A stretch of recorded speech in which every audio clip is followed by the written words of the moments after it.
It's an absolute fact. We're worshiping something that's not of this world. Right above our heads, there could potentially be life happening right now, and also remnants of ancient civilizations that link to the ancient cultures that I talk about all the time on Earth.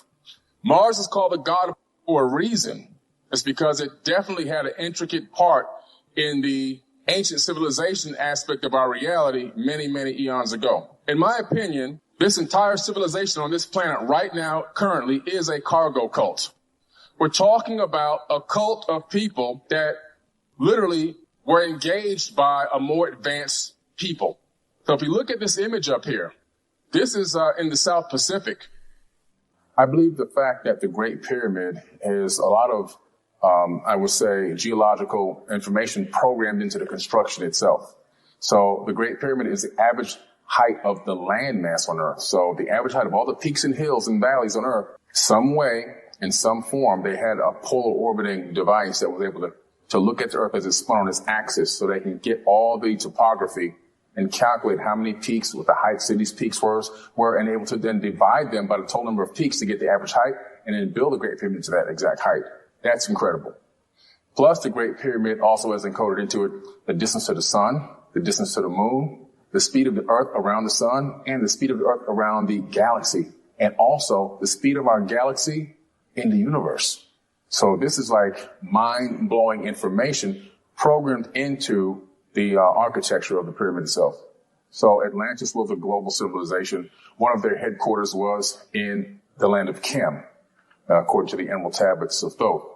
And Thoth is one of the Nibiru of ancient Chem. He ruled over the land of Chem for 14,000 years, according to the ancient Egyptians. This is pre-dynastic, before the dynastic era. The dynastic era Egyptians inherited all this knowledge and wisdom. The majority of a lot of these structures were already there. And they were taught, some of the wisdom was taught to them, and they were able to continue to develop some. But the further you go forward in time, the less advanced the technology gets in building these structures. How did it happen? Why did it happen? And the origins come out of the Emerald Tablets. But look at this. The history of the Emerald Tablets translated in the following pages is strange and beyond the belief of modern scientists. Their antiquity is stupendous, dating back some 36,000 years BC. So we're talking about 38,000-year-old texts. The writer is Thoth, an Atlantean priest king who founded a colony in the ancient Egypt after the sinking of the mother country. He was the builder of the Great Pyramid of Giza, erroneously attributed to Cheops. In it, he incorporated his knowledge of the ancient wisdom and also securely secreted records and instruments of ancient Atlantis. You see, the people that came here in ancient times and engaged mankind, they were the Anunnaki, but that is a term that means from heaven came to earth. The civilization they built was the Atlantean civilization. You see, Atlantean is a civilization name. The people were the Anunnaki. This guy ruled for 16,000 years, according to the ancient Egyptians, one person. We're talking about a record of people that were here on this planet that had enormous and immense lifespans and had advanced technology that engaged mankind and altered us forever. The Ring City itself was one capital of dozens of capitals that existed on this planet. Because if you read the Emerald Tablets, Thoth says after he raised Kemet to a high level, he told his crew that he brought there with him in a ship that descended from the sky. There are 37 verses of various objects in the Bible described as UFOs, and they are flying furnaces, burning bushes, eagles' wings, smokes, stars, and other objects that the ancient authors used to describe the fleet of the vehicles of the Elohim. The fleet of the vehicle of the Elohim. The Elohim is a plural term. In the Bible, it means gods, plural with an S. You see, in the Bible, where you see the word God, singular, there's a little bit of a mistake that happened by accident on purpose. They forgot the S. If you go back and translate the words back into Aramaic and then even further back, you discover that the word is actually gods.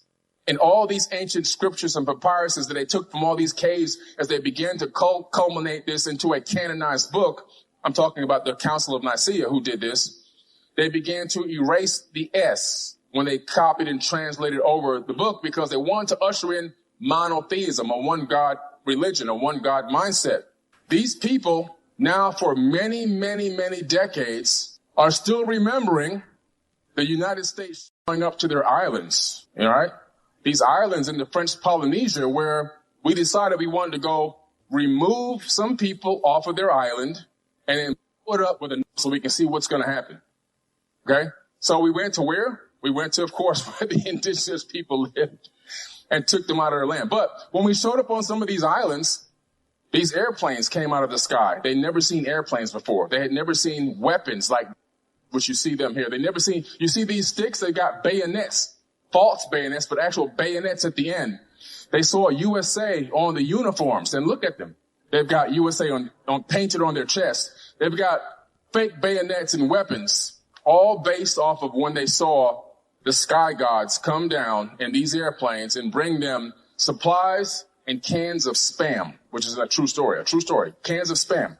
You got to realize that when you see cave paintings of aliens, you got to take it serious, because clearly they know what an airplane looks like. Clearly they know what a bayonet looks like. Clearly they know what a flag looks like. So when you see these people in these cave drawings, or these petroglyphs are etching out and sketching out images that look alien, I believe them, because I believe they're drawing what they saw. Look at this, a satellite dish. Think about that. This is just from a tiny bit of influence from a civilization on the same planet. Imagine beings coming here from another planet that were 1 million years ahead of us technologically. What kind of influence would they have on us? We're still advancing at an astronomical rate because we were engaged by beings from another planet.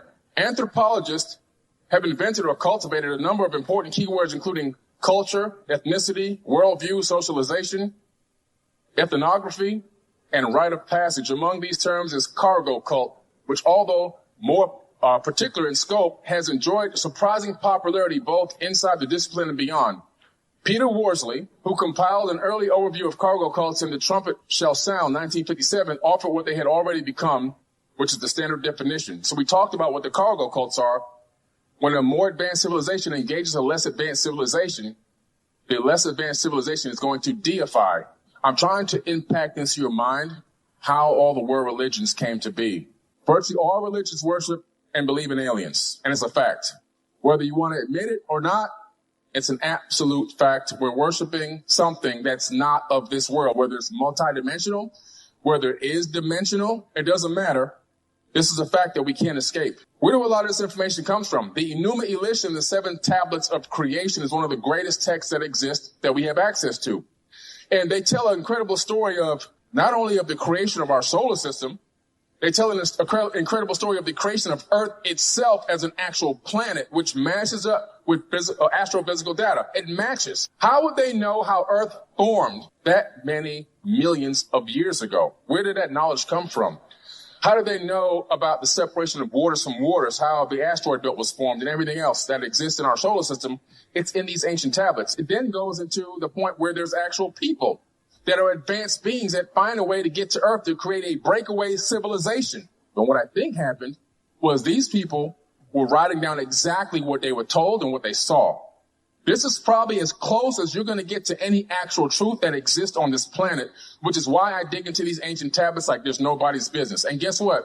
Every single person in here can read these tablets now. You don't need to be an expert in translation, because these tablets were translated long before Zechariah Sitchin was even born. The Great Pyramid is encoded with super advanced knowledge, pi, phi, and so many other incredible mathematical formulas, advanced knowledge. So when you look into these pyramids, it's a time capsule. It's a time capsule that's describing and telling us, for the age we're living in now, who was here in ancient times and how advanced they were.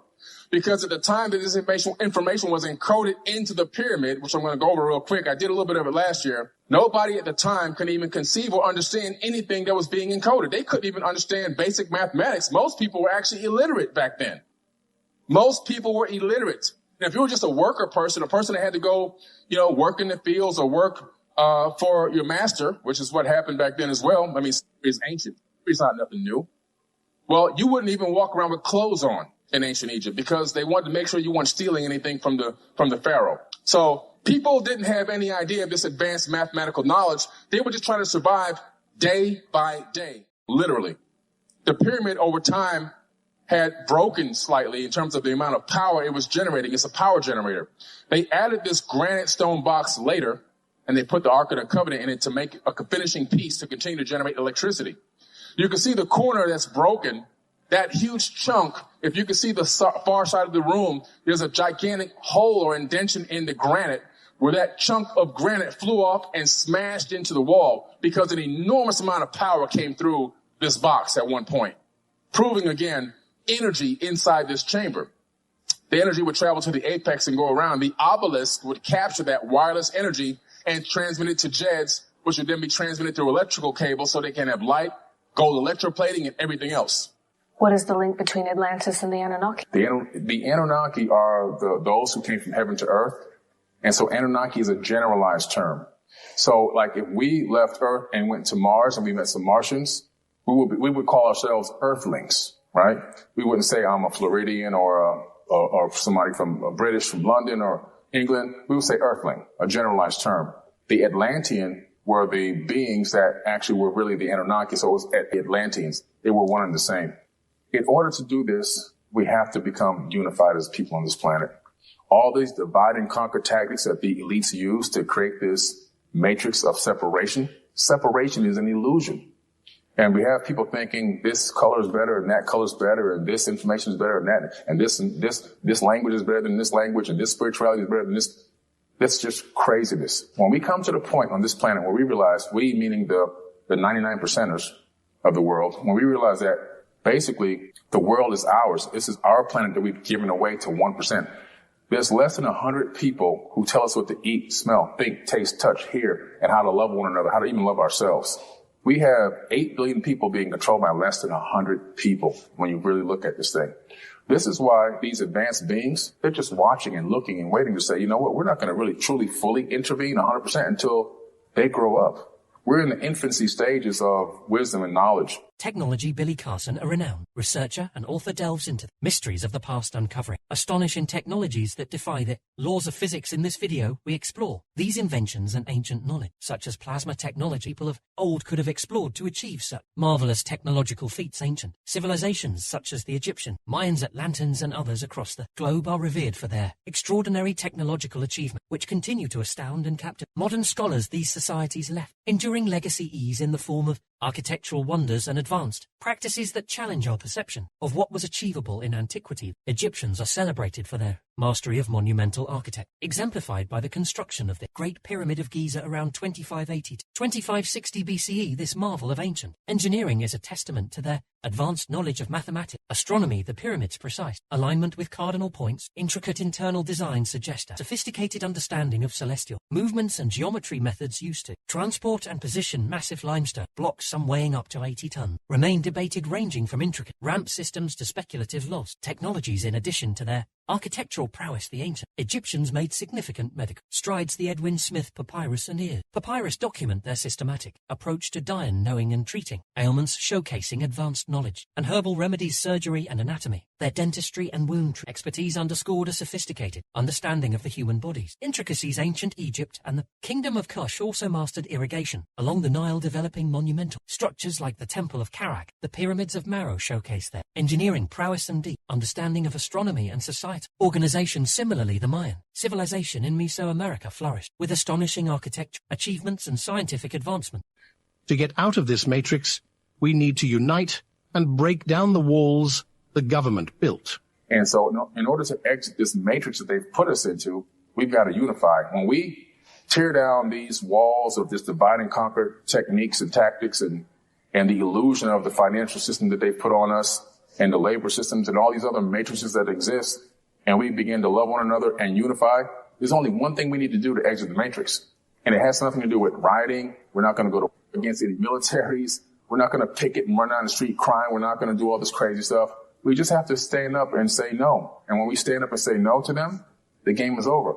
No more mortgages, no more loans, no more debt, no more gas, no more food. We're going to have stocked up, or we'll have been already negotiating. We'll just stock up on stuff and we'll sit back for 3 or 4 weeks. 1 billion people stop for 3 or 4 weeks, just stop everything and shut down the entire planet and say, hey, now you negotiate with us, because this is our planet and we're taking back control of this planet. We'll tell you guys what to do. Right now, the way that the governments are set up, and I know this may be a little controversial for the network, but it's set up in a way that we think that we work for them. It's actually the opposite. The governments are employed by us. They work for us.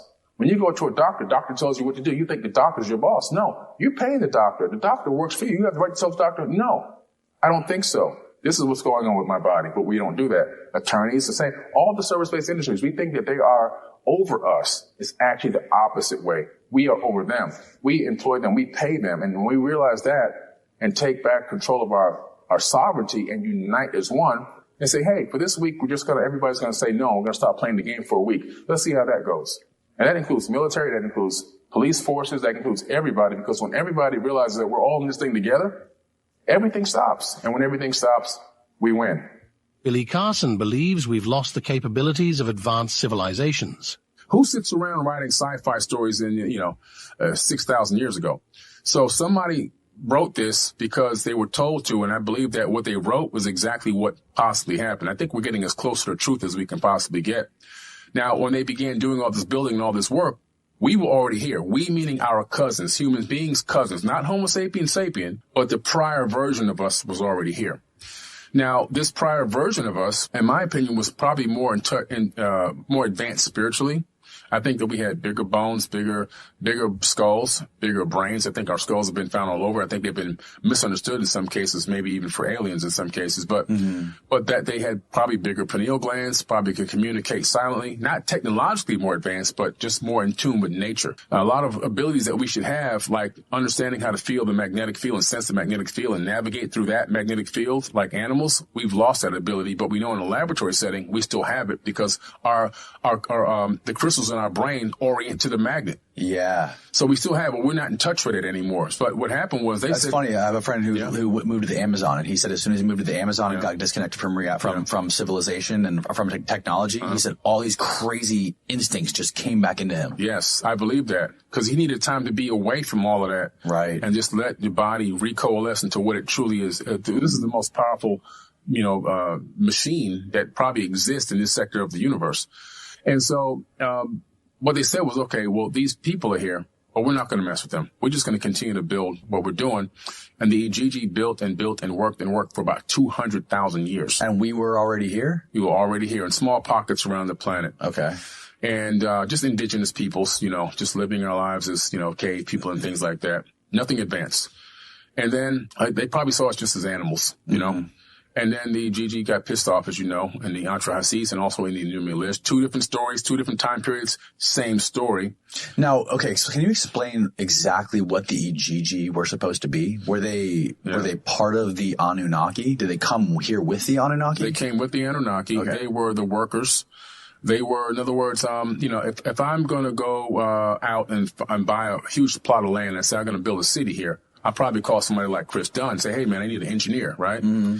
This guy, but the engineer is going to say, well, I need brick masons and stone masons. And if stone masons, I need electricians. So these were the people that knew how to do the grunt work. They knew how to build the structures based on the instructions or the blueprints. Right. Right. So these are the people. They were builders. And they were Anunnaki. Now, Anunnaki doesn't mean they're all one particular race of people. It means they were people who came from heaven to earth. Anybody from space that comes to earth is an Anunnaki. The civilization they built is the Atlantean. But even in the tablets, it talks about some of these people coming from different planets or stars, which means that they probably most likely were a mixed race of people. And I have evidence to prove this, and I'll tell you in a minute. The Anunnaki can infuse their essence into beings on our planet. So they got pissed off. They decided, look, we're working too hard. You guys are treating us almost like, we want to get a break. We want some relief from this work. And even that, not only that, we want women. They were pissed off that they didn't have any women. Really? So this is where the sons of God fell from heaven. They came from Mars down to earth in Genesis, and they took women with them back. But in the Sumerian tablet, you get the full story where they go to Adam's calendar in South Africa. They encircle the camp of the god, which is Anu, the head of the Anunnaki at that time. And they get ready to do, and Enki and Lil and Anu come outside. They get their guards out there. Everything is tense. And they say, look, man, we're tired of doing this labor. And, we need a break. That's Adam's calendar there in Africa, where one of the oldest gold mines was discovered. And it dates back to 200,000 years. Isn't that interesting? Really? Yes. Pretty crazy stuff. But what's interesting is that these people, these Anunnaki people, they said, okay, well, we're going to go to war then because it's not what we can do. You guys got to keep working. And then Enki says, wait a minute. I have an idea. There's an existing being on this planet, existing. We can add our essence to it. So this is where they took one of the Ijiji, took some blood from an Ijiji, and it's not really quite clear how they did it or what they did, but in some way, it seems as if they combined that with the genetics of one of these hominids, our cousins, and they made a clone, mixed Ijiji, mixed hominid, somebody they can control. In other words, they can communicate with, they can teach to a certain level, they can get them to do the workload, they can instruct them, and they would listen. And so they were doing this genetic modifying, and it sounded like they sacrificed one of the gods. Right. They call it a sacrifice. I don't know if they really would have pulled it out right. It could be a term that's used to specify draining the blood out. Right. Okay. I would be surprised if they really actually, because when you get to that level of technology and advancement, the fact that you would somebody to turn to make somebody else live, it seems a little weird. It seems more like a huge blood transfusion or some type of an organ donate. It was something. I don't know if the person really, because it never really says if they did it or not. The word sacrifice could be a word used when you don't know what word could exist in that spot. Right. It's potential. Now, that's potential. It could be a sacrifice for real. I'm not sure. But my hypothesis leads me to believe probably a little different because they're just too advanced. So they made this clone version of hominid / Ijiji, got it to work. But so they started making more in these Hathor birthing houses, which the Hathor birthing houses, like at the Temple of Dendera, the Temple of, and all these other places, are there. They're still there. The structures are still there. I take people to see them every year. Billy Carson explains the profound teachings of the 7 tablets and the Enuma Elish.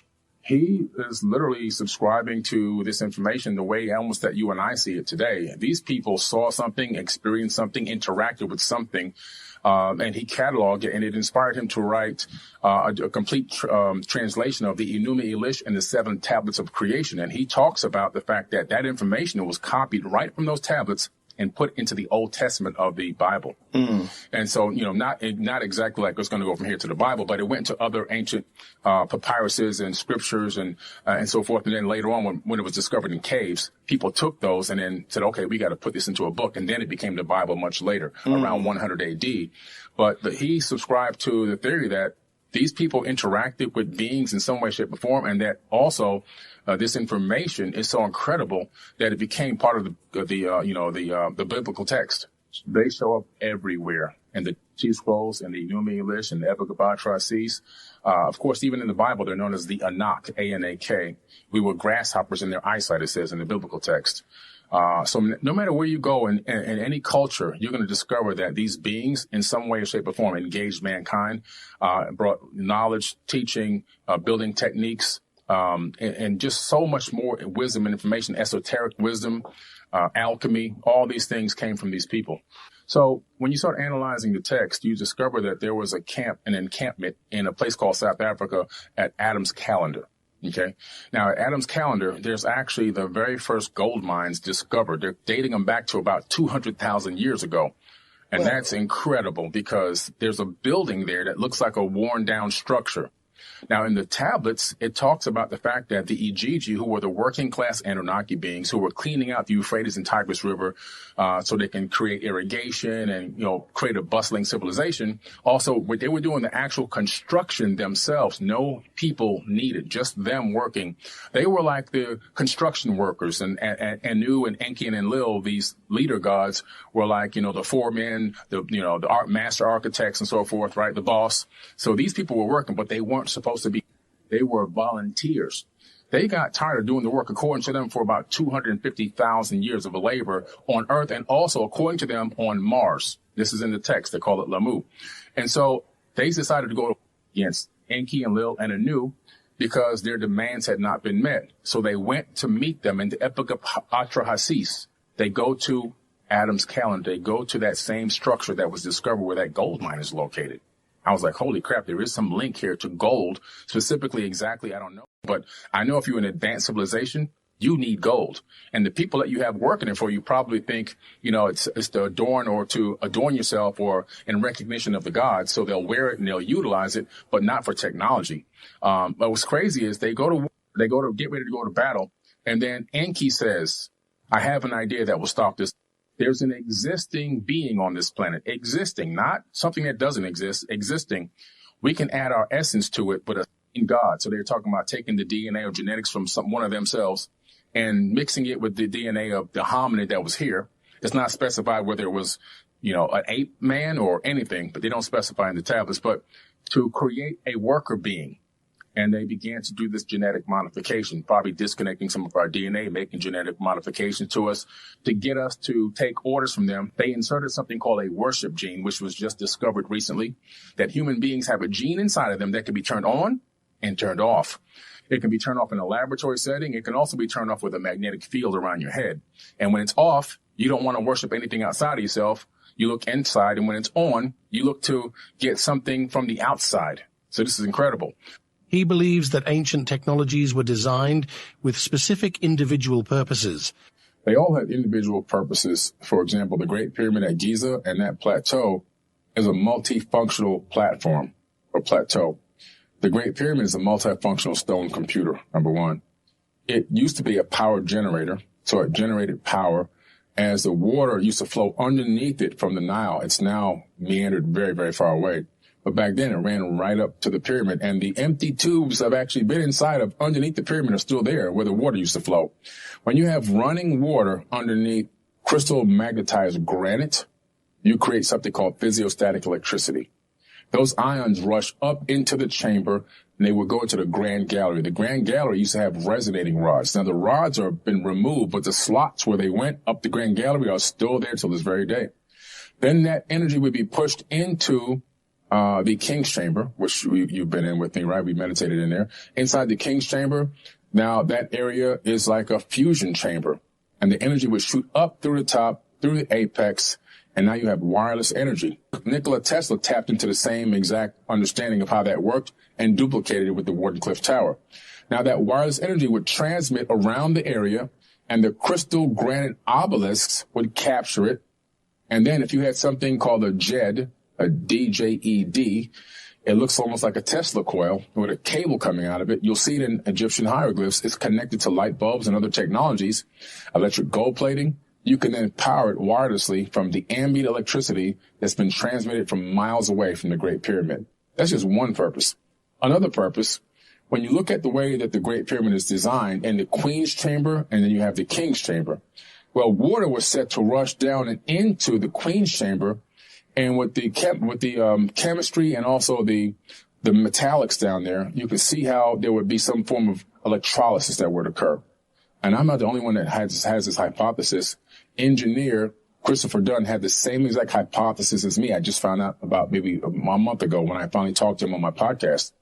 So this electrolysis would extract hydrogen from the oxygen, the H2O, and then you have a hydrogen chamber. So now, what's interesting about that, the way it's connected to the shafts that lead up into space, when you look at the pyramid alignment with the stars on certain millennial alignments, you find out that it aligns with Orion, it aligns with Aldebaran, it aligns with Pleiades, it aligns all these star systems. And what is the frequency that we transmit information on right now from a standpoint of trying to connect with ET? We transmit on the hydrogen frequency because it's the most widely abundant frequency in the universe.